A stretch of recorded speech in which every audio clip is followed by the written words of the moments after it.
Nah, inilah kenapa banyak orang akhirnya meninggalkan hijabnya di Iran.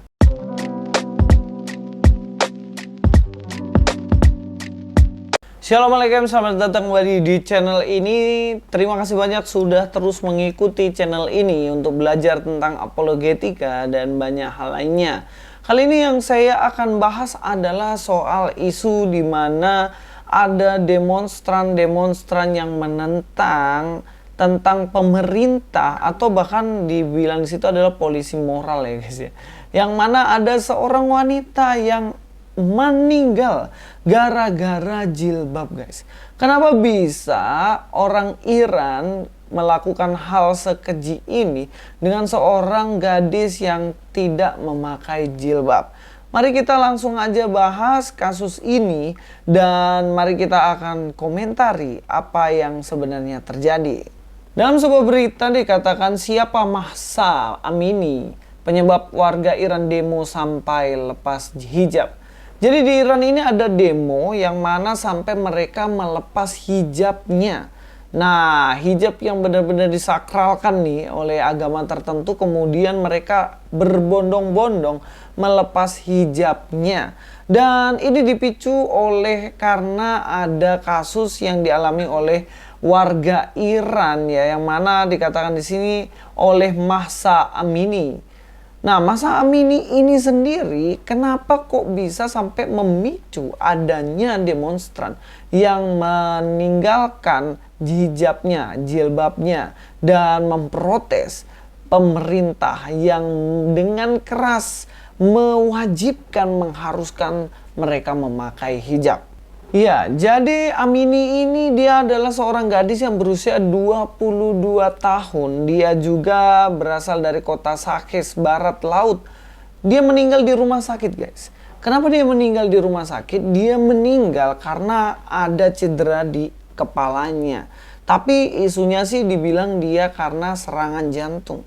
Tapi menurut cerita yang lain, ceritanya tuh gini. Seorang gadis ini, Amini ini, dia ketika memasuki kota, kemudian dia ketahuan bahwa dia tidak memakai hijab. Tapi sebenarnya bukannya dia tidak memakai hijab. Hijabnya dipakai tapi longgar.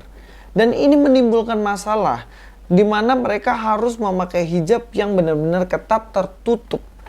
Jadi dia memakainya longgar, kemudian ditangkaplah sama polisi moral. Saya baru tahu juga ternyata ada polisi moral yang ada di Iran ya. Dan kemudian ketika ditangkap, si Amini ini ditemukan meninggal. Menurut cerita lagi, dikatakan bagaimana polisi-polisi moral ini memukuli kepala dari Amini karena dia tidak menggunakan hijab dengan baik. Ketika masyarakat Iran mengetahui bahwa Amini ini diperlakukan demikian, bahkan dia sampai mati karena dia tidak memakai hijab, kemudian mereka protes guys, demo. Bahkan dikatakan 41 orang tewas pasca protes kematian Amini di seluruh Iran. Jadi setidaknya ada 41 orang tewas dalam protes berkelanjutan yang berujung kerusuhan yang dipicu oleh kematian Mahsa Amini yang tewas dalam tahanan polisi moral terkait aturan jilbab di Iran. Presiden Iran Ebrahim Raisi memperingatkan bahwa pengunjuk rasa akan ditangani dengan tegas setelah berhari-hari kerusuhan nasional. Jadi memang menurut mereka ini adalah sikap dan tindakan yang tegas. Tapi bagi saya ini adalah sebuah kekejian. Hanya gara-gara penutup kepala seseorang dihabisi, bahkan nyawanya sampai hilang. Tidak hanya Amini, 41 demonstran yang lain juga mengalami hal yang demikian. Aturan-aturan yang gak prinsipal macam ini, itu sebenarnya harusnya bisa lebih longgar lagi. Kenapa? Karena memang aturan ini kan menentukan apa coba? Paling-paling alasannya adalah supaya laki-laki tidak nafsu kalau lihat perempuan yang ditutup pakai jilbab, iya kan? Tapi persoalan nafsu nggak nafsu itu kan di otak laki-lakinya gitu. Lah wong misalnya ada orang aja yang sudah ditutup jilbabnya masih ada otaknya jorok kan, kalau emang otaknya laki-lakinya jorok. Tapi begitu dibuka jilbabnya, rambutnya kelihatan pun, kalau otaknya beres nggak akan dia pikirannya yang jorok-jorok, bener nggak? Saya pernah baca berita bagaimana ada seorang perempuan berjilbab diperkosa. Lalu yang salah siapa? Perempuannya. Apakah ketika dia pakai jilbab dan tidak, terus kemudian dia mengalami kekerasan seksual, itu diakibatkan karena perempuannya? Kan nggak juga gitu. Karena otak laki-lakinya yang nggak beres, makanya dia tetap melakukan hal yang buruk ketika pun dia sudah ditutup. Tapi aturan semacam ini kalau sampai merenggut nyawa orang, apa nggak keterlaluan banget? Jangan gunakan alasan boleh membunuh orang lain jika orang itu melanggar aturan yang semacam ini. Tentunya itu juga melanggar aturan yang membunuh orang itu. Kan dalam Taurat juga dikatakan jangan membunuh. Tidak ada ditulis jangan membunuh kecuali seseorang itu tidak mau memakai hijab, iya kan? Tapi kan dibilang jangan membunuh dalam segala situasi. Anda ingin menegakkan aturan supaya orang itu pakai jilbab, tapi Anda sendiri melanggar aturan di mana Anda membunuh orang lain. Tuhan Yesus pernah dicobai oleh ahli Taurat mengenai hal ini, di mana Yesus ketika itu menyembuhkan orang sakit di hari Sabat. Dan tentunya mereka protes, loh hari Sabat kok menyembuhkan? Kan hari Sabat nggak boleh menyembuhkan orang sakit. Nah sekarang kalau ditanya kamu punya sapi masuk ke got pada hari Sabat, kamu tolong nggak sapi itu? Pasti tolong kan sapi itu kan? Ya apalagi manusia, ketika dia sakit di hari Sabat pun harus ditolong. Misalnya bapakmu lah, bapakmu sekarat koma, kemudian itu terjadi pada hari ibadah, contohnya hari Minggu atau hari Jumat. Apakah kamu pergi dulu ibadah kemudian baru tolong orang ini? Ya keburu dia mati, ini serangan jantung contohnya. Pasti dibawa ke rumah sakit dulu, itu juga ibadah gitu. Jadi jangan gunakan alasan oh dia langgar aturan pakai hijab kemudian kita bunuh dia aja. Hal-hal semacam ini bahaya. Pernah terjadi di Prancis kan, ada seseorang yang katanya menghina seorang nabi, kemudian laki-laki ini dibunuh, alasannya karena menghina seorang nabi. Dan itu pembunuhannya dilegalkan coba. Dan ternyata selidik punya selidik itu cuman hoax. Jadi ada murid yang ditegur, kemudian dia memprovokasi orang tuanya mengatakan bahwa laki-laki itu menghina nabinya, padahal enggak. Dan kemudian papanya itu mempublikasikan dan kemudian ada bergejolak dan salah seorang dari mereka membunuh Pak Guru ini. Nah, tentunya ini adalah kekejian gitu. Jangan menegakkan satu aturan mengorbankan aturan yang lain. Jangan menegakkan orang untuk menutup rambutnya kemudian kita menghalalkan pembunuhan kepadanya.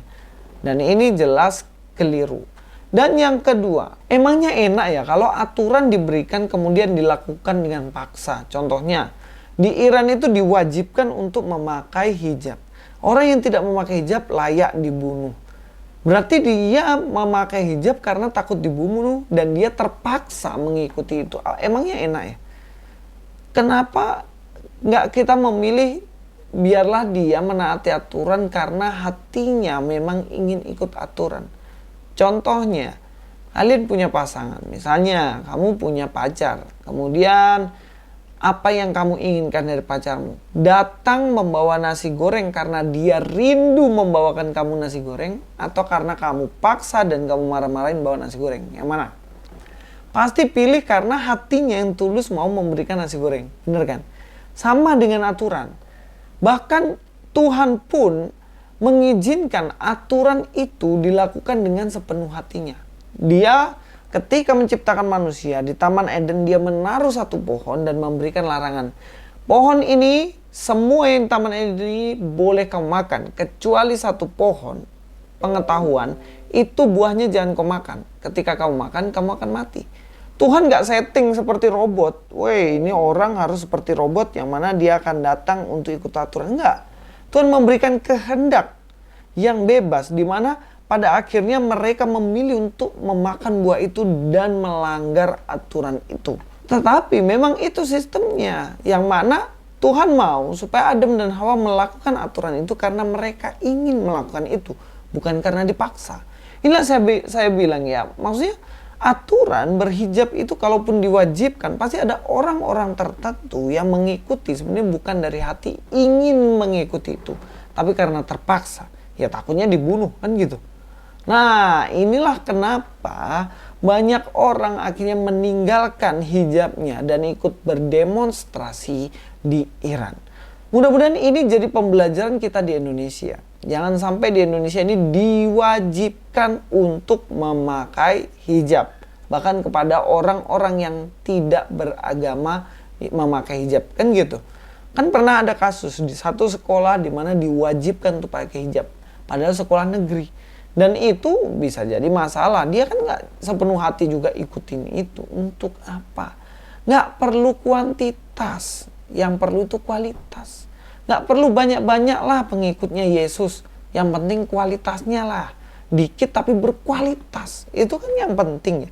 Berkualitas yang artinya mereka ikuti aturan-aturan Yesus bilang. Dengan sepenuh hati. Bukan dengan paksaan. Mudah-mudahan ini jadi pembelajaran. Jangan sampai terjadi di Indonesia. Karena hal ini kemudian banyak korban nyawa jiwa yang terus melayang. Terima kasih, sampai ketemu di video selanjutnya. Luis Prasetyo di sini. God be with you all.